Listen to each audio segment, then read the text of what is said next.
Welcome to our channel Sai Amruthavani. మీరంతా క్షేమంగా సంతోషంగా ఉండాలని కోరుకుంటూ ఈరోజు వీడియోనైతే స్టార్ట్ చేస్తున్నాను. స్కిప్ చేయకుండా లాస్ట్ వరకు చూడండి. అంతకన్నా ముందు మన ఛానల్ని ఎవరైనా కొత్తగా చూస్తున్నట్లయితే తప్పకుండా సబ్స్క్రైబ్ చేసుకోండి. ఓం శ్రీ మాత్రే నమః.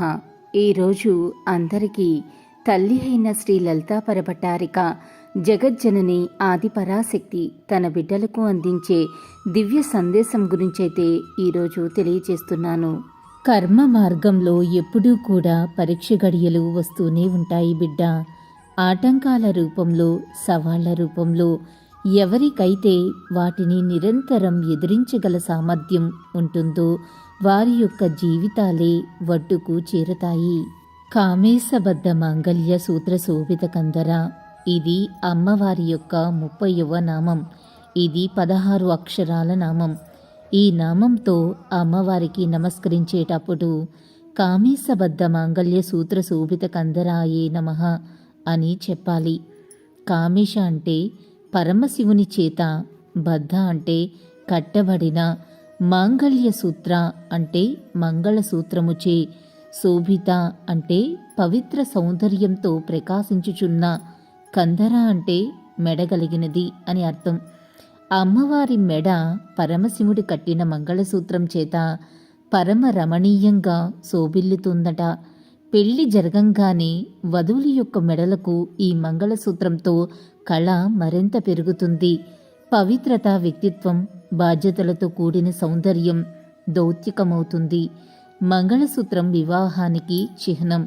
పూర్వం శివపార్వతులు వివాహాన్ని కోరి మన్మధుడు బాణం వేస్తే వివాహానికి విముక్తుడైన శివుడు తన కంటి మంటతో ఆ మన్మధుణ్ణి కాల్చివేశాడు.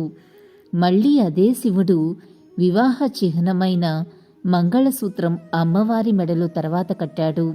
అంటే మన్మధుడు మళ్ళీ తలెత్తుకుని తిరిగేటట్టుగా చేశాడు. అంటే సృష్టికి సంబంధించిన కామం పునర్జీవం పొందిందని అర్థం. మనకి మెడ వద్దనే అంటే కంఠం దగ్గర విశుద్ధి చక్రం ఉంటుంది. ఇది వాకుకు సంబంధించిన చక్రం. వాకు అక్షర సంబంధమయ్యింది అనగా నశించినది.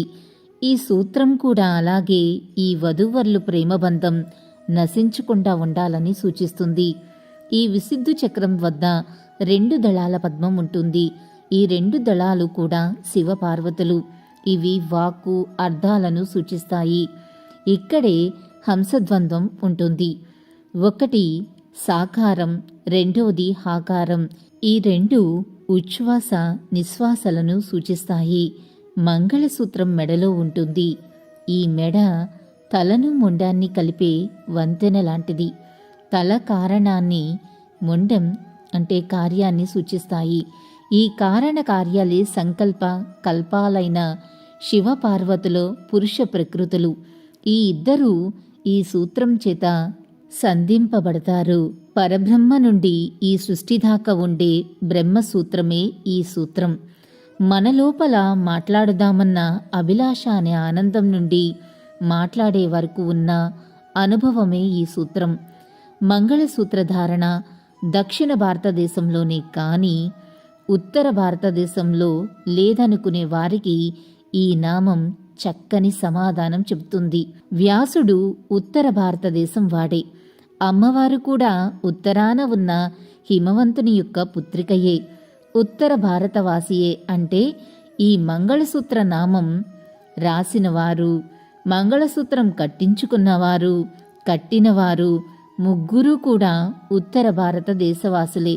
కాబట్టి మంగళసూత్రధారణ యావత్ భారతదేశ సాంప్రదాయబద్ధమైన ఆచారమే.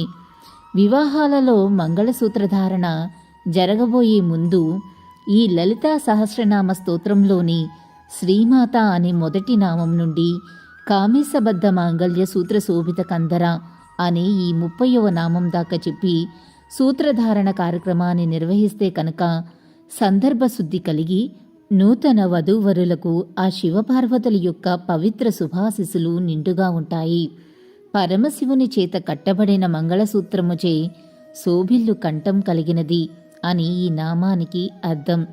ఈ నామంతో అమ్మవారి పంచదశి మంత్రంలోని ఖాదికూటము అంటే వాగ్భవ కూటం పూర్తవుతుంది. విన్నారు కదా మంగళసూత్రం యొక్క గొప్పతనం. ఇది కనుక వింటే ఎవ్వరూ కూడా మెడలోని మంగళసూత్రాలను ఫ్యాషన్ పేరుతో తీసి పక్కన పెట్టరు.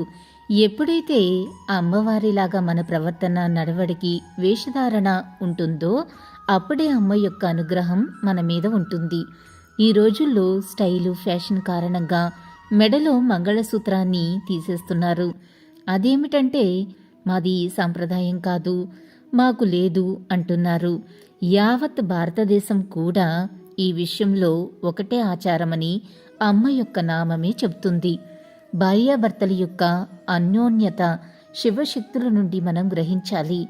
ఇలా మంగళసూత్రాలను తీసేశాము అంటే మాంగళ్య బలం ఏముంటుంది?